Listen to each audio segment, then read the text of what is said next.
All right, hey Panthers. So today's a fairly simple step. What we're going to be doing is we're going to be taking our drawing of the Great Wave and we're going to be tracing over it with oil pastels.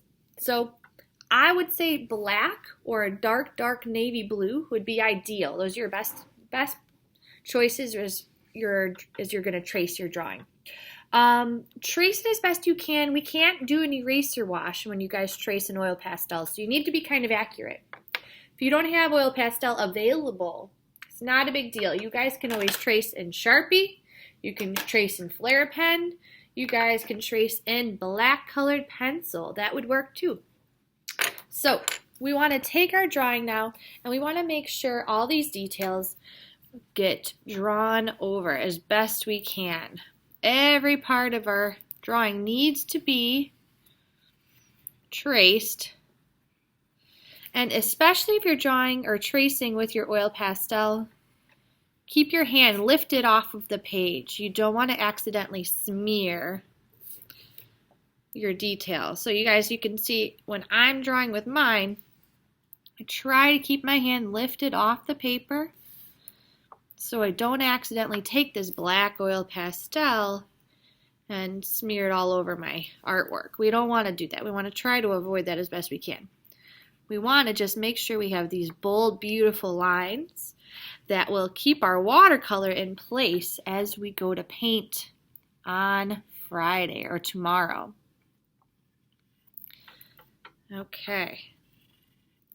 And again, you want to try to stay fairly accurate. You want to make sure everything gets traced. So this is what I was meaning when I say you can't get super detailed, because trying to trace small details with our oil pastels can be rather difficult sometimes. There's my little boat. I also need to make sure I'm tracing all of these movement lines that I have here. So this is the part that looks really cool when we do go add our colors, that each of these sections can get a different kind of blue. Having this all be the same kind of blue is kind of boring. So tomorrow we're going to do some beautiful color mixing. And this is just going to look so fabulous. And again, I think if you guys are watching this and you're like, okay, Mrs. Fader, I get it. I got to trace. That's fine too. Oh, I cannot forget my beautiful little clouds. And I made my clouds a little extra curly. I like that style.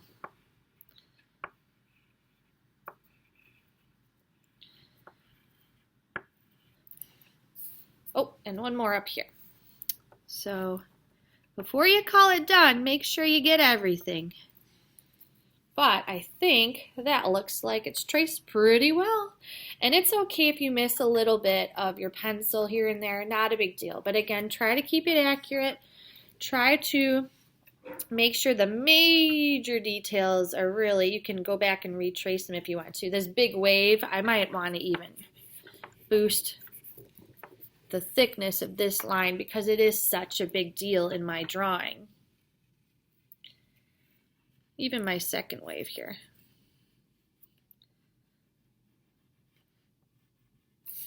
So if you want to go back and like add some extra thickness to some of these lines, you of course you can. If you're like, no, this is it. I don't want to smear anymore. I'm done.